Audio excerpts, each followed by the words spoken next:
how much more is this a sustained issue for Tesla going forward, given the fact that you have Elon Musk, who's been very forthright in his opinions, particularly. What could really be weighing on shares are some data out of Europe that show plunging Tesla sales. All that and more. So let's get to it. Tesla stock is up in the pre-market, a little over 1.5%. I suppose that's kinda nice to see after the bloodbath that happened yesterday. But it's only pre-market, ladies and gents, and if you let the financial news media tell it, Tesla has seen better days. So what exactly is driving the slump in sales? Well, this feels more like a Tesla-only story when you look at just this fall in EV sales for them, that they're suffering across Europe, down 45% in January. The wider EV market in Europe up 37%, so rivals are catching up and outperforming as well in some cases, doing better than Tesla. And you just have to think, how much more is this a sustained issue for Tesla going forward, given the fact that you have Elon Musk, who's been very forthright in his opinions, particularly weighing in on politics, particularly in Europe. We've just had the European elections, which Musk has been very focused on. But across the piece, when you look at the performance for Tesla in Europe, it's not just in small countries. A lot of countries where Tesla has been performing badly, including in Germany, in the UK, where it has been lagging, and Spain as well. Here we go, ladies and gentlemen. Tesla stock slides, and we've gotta find a reason why. Look no further than the new car registrations around the globe. In this case, Europe is in focus, especially since Elon Musk has been pretty vocal regarding the latest election cycle over there. Now, I'm not saying there won't be some virtue signaling individuals over there that will refuse to purchase products from Elon Musk, despite them being the best thing on four wheels. And quite honestly, that's their prerogative. But a true investor of Tesla has not only utilized the product and can see clear past these relative short-term headwinds. A true investor knows that none of this matters in the grand scheme of things.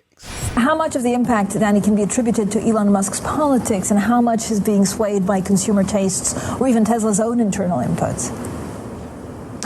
Well, when you look at the kind of input Musk has been having into politics, there has been some polling done which suggests there is a strong dissatisfaction with Elon Musk's views and weighing into very much national politics, national elections in Europe, and then on top of that, when you see the backdrop of Tesla upgrading its product line and the impact of them trying to chase more sales at the back end of last year, that means it's short on inventory. It can't necessarily sell as many vehicles or doesn't have as many in stock to sell. So there is that issue there of a confluence of impacts, which means that sales have been falling.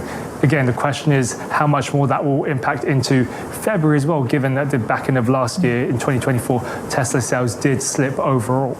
Again, this type of stuff only matters to people that trade Tesla, maybe dabble in it a little bit here and there.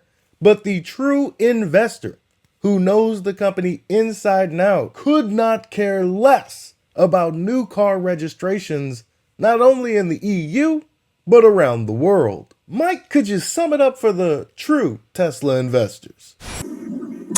We do not care.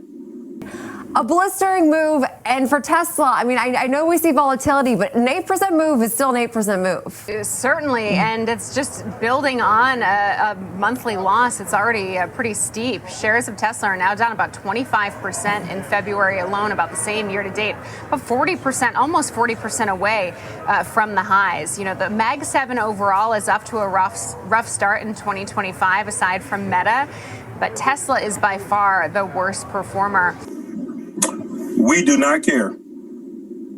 Nope. A few things appear to be weighing on shares today, Jenny. One, there's some negative analyst commentary, which we can get to, but also what could really be weighing on shares are some data out of Europe that show plunging Tesla sales. According to the European Automobile Manufacturers Association, Tesla sold 9,945 cars in Europe and the UK in January. That's down more than 45% year over year. Overall battery EVs were up more than 30% year over year, sales of overall BEVs. Some of the biggest markets saw impressive growth in terms of those BEV sales, too. Germany saw 53.5% growth, Belgium saw 37.2% growth, and then the Netherlands saw 28.2% growth in January. So it's not that Europeans weren't buying EVs, it's that they weren't buying Teslas in January. And some of those competitors certainly seem to be chipping away at market share. Speaking of which, Tesla's market share did dip to 1% in Europe and the UK from 1.8%. We do not care. Let me tell the good people why though, Mike. If you know anything about Tesla the company, they have recently refreshed their Model Y. You know, the most popular vehicle on the planet. First deliveries of those vehicles are happening as we speak. But to put a bow on it, FSD is being rolled out all over China. And let's just say FSD, it did not disappoint, despite what some of these analysts over there at Guggenheim might think. But don't worry, Tesla doesn't intend to stop there. The product is only going to get better and expand to more regions.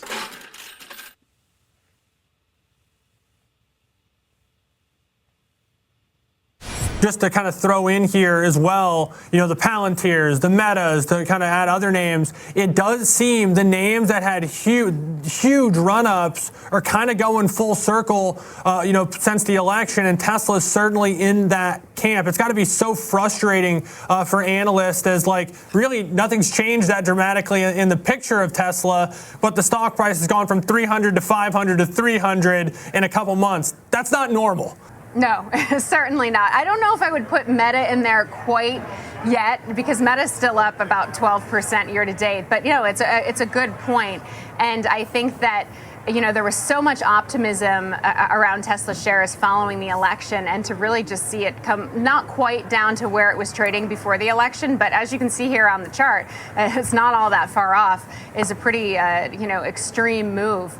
I think, you know, something else to consider too here that I had mentioned could be weighing on shares today is some negative analyst commentary out of Guggenheim. There were reports yesterday from Bloomberg that Tesla was about to unveil some of the FSD features in China, which we of course said is the second biggest market. And a Guggenheim analyst actually reiterated a sell rating on Tesla shares and pointed to some basically weakness around that, those features. Basically said that, you know, Tesla doesn't have a leg to stand on compared to some of its Chinese rivals. The actual quote was that it's competing against its Chinese rivals with one hand tied behind its back. So points to the fact that training of FSD in China is being done with open source images and videos rather than its own proprietary data. Chinese EV makers don't have the same vehicle data restrictions that Tesla does, and they're also skeptical around the pricing ability of Tesla in China. So sticking with the sell rating there. And FSD, of course, those are similar features to what we already have here, but that's supposed to be kind of a bullish catalyst according to the bulls. Because it is. Now, Guggenheim's entitled to their opinion, but Mike, how would you put it? We do not care. That's it. And let me tell you why. It's because trusting Guggenheim versus the actual excitement of Chinese users of FSD, most of these analysts haven't even tried FSD over here in the United States, let alone understand what's going over there in China. But hey, even with one arm tied behind their back, something tells me Tesla's gonna prevail. In conclusion, not just Tesla, but the entire market had a pretty bad day. But as Holmar so elegantly put it, I'm not going to be crying, I'm going to be buying. Woe is me! The stock market doesn't understand Tesla the company. So let's sell TSLA. That's fine by me.